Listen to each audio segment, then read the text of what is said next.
Good morning, boys. I hope you're enjoying our theme about wild animals this week. Our story today is about a crocodile, and our story has been written by a South African author. The book is called Makwelane and the Crocodile, and the authors are Maria Hendriks and Piet Grobler. He is the illustrator. He drew the pictures. Let's begin.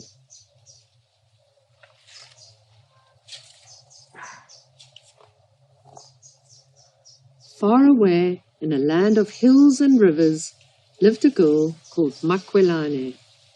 Her home was down in the valley where the mealie field weaved its way through the countryside like a big yellow snake. When Makwelane was born, the midwife, that's the lady who helps deliver the baby, showed her to her father first. She made his heart leap. He laughed with joy, held her up high and said, "This child was made for music. Her name will be Makwelane." Then he made her own music maker, a Makwelane. Whenever Makwelane felt lonely or alone, she would fetch her music maker and sing a song, sometimes to the sun and sometimes to the river. She sang to anything that would listen and carried her music maker on her back all day. Of all the people Makwelane loved, her grandmother Gogo most. Gogo lived beside the water, and to get there you had to walk all along the river, right to the other side of the big rock. That's Makwelane's granny, her Gogo.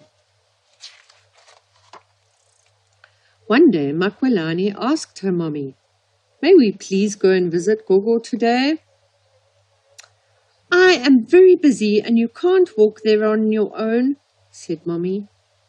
"Why not?" asked Makwelane. "Makwelane, I keep telling you, there's a cunning crocodile that lives in the river. He'll catch and eat anything, even little girls," said Daddy. Mummy sighed. "I'm sorry, Makwelane, you can't walk there on your own. Maybe one day when you're bigger." Makwelane stamped her foot. "But I am bigger now. I'm taller than Daddy's assegai. Mommy's been saying when you're bigger since I was smaller than Daddy's knopkerry." Daddy laughed. "I think your child has a point, Nandi." He fetched his assegai and measured it against Makwelane. "She is taller than my assegai. I'm sure she'll be careful and only walk on the footpath." Mommy thought for a very long time. "All right, Makwelane, tomorrow you may go and visit Gogo, but promise you'll stay far away from the water." All day Makwelane worked hard to help Mommy. First they went to do the washing at the river. Mommy sang beautifully. Makwelane sang along with her, but all the time her heart sang its own song. "One more day, one more night, then I'm going to Gogo." When Mommy and Makwelane walked home, the rock pigeon called after them, "Mind the crocodile! Watch out! Watch out! Look out! Look out!" called the cricket. But Makwelane was too excited to hear. Her heart was beating, thump, thump, thump. A while later, they were crushing millies. Thud, thud, thud, said the pestle. Crunch, crunch, crunch. Catch, catch, catch, warned the crushing stone. At last the sun set over the water. Before she went to sleep, Makwelane and her music maker sang a song to the moon. When Makwelane opened her eyes the next morning, her heart was beating. Gogo, gogo, gogo. She quickly washed herself and ate a bowl of porridge with sour milk. Then she put her music maker on her back and said goodbye to her mother and father. "Remember the big crocodile," Mommy called after her. "Stick to the footpath," Daddy called. But all Makwelane heard was the thump, thump, thump of her heart. At last she was going to visit Gogo. Singing happily, Makwelane skipped along the footpath. Butterfly came rushing by, flapping her wings in a flurry. "Beware! Take care! The crocodile, I saw him. He's scaly and scary and ugly and yucky." "Don't worry, Butterfly," said Makwelane. "I'll sing you a song, and then soon you'll feel better." Makwelane sang about the beautiful day and the flowers that smelt so sweet, and about Gogo. Then she said goodbye, and she walked on. By then, Makwelane was feeling a little tired. She sat down on a rock next to the footpath and took a sip of sour milk from the calabash on her hip. The water was sparkling in the sunlight, where Yellow-billed Stork was looking for a nice and juicy treat to eat. "Beware! Take care!" warned Yellow-billed Stork while treading the shallow water. "The crocodile! He's lying in wait in the water with his sly little eyes." "Don't worry, Yellow-billed Stork," said Makwelane. "I'll sing you a song, and then you'll soon feel better." Makwelane sang about the sparkling water and the wind that rustled through the reeds, and about Gogo. When she finished singing, Yellow-billed Stork flew away.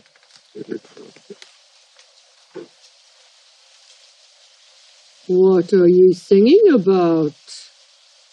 Makwelane heard a voice ask. It came from the tree stump drifting among the reeds. "Excuse me," said Makwelane, and then she saw that it was not a tree stump talking to her, but giant lizard. "Oak, Mr. Lizard, you nearly gave me a fright. I'm singing about my Gogo who lives on the other side of the big rock. But I have to go now.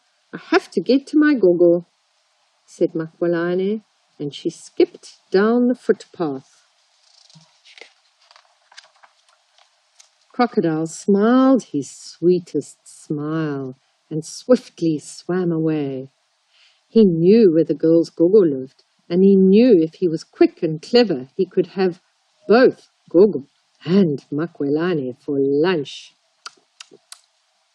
Gogo was sitting in a warm path of sun in front of her house, sleeping.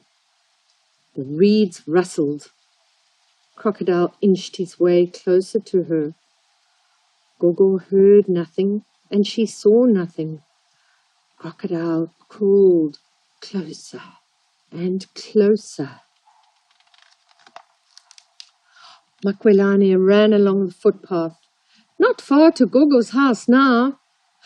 But suddenly she stopped in her tracks and froze in fright, because she remembered what everyone had told her. Scaly and scary, sly little eyes lying in wait in the water. That was no giant lizard. That was the crocodile. Makwelane started running as fast as she could, and all the while she sang her song. The closer she got, the louder she sang. By then, Crocodile had nearly reached Gogo. A fly landed on Gogo's nose. She waved it away. Then Crocodile knew it was time to attack. But just in time, Gogo opened her eyes. She screamed, "Ah!" and jumped out of the way. Crocodile charged. Gogo grabbed the stick she used to dig out roots and poked at him. but Crocodile's skin was very thick. He got hold of a piece of Gogo's dress and dragged her off her feet. Then his big body waddled closer to her. Makwelane reached the last turn in the path. She knew Gogo's house was just ahead. She sang louder and louder. Her song reached Gogo and Crocodile before she did. Crocodile raised his head to listen to Makwelane's song. When Makwelane turned the corner, she saw Crocodile.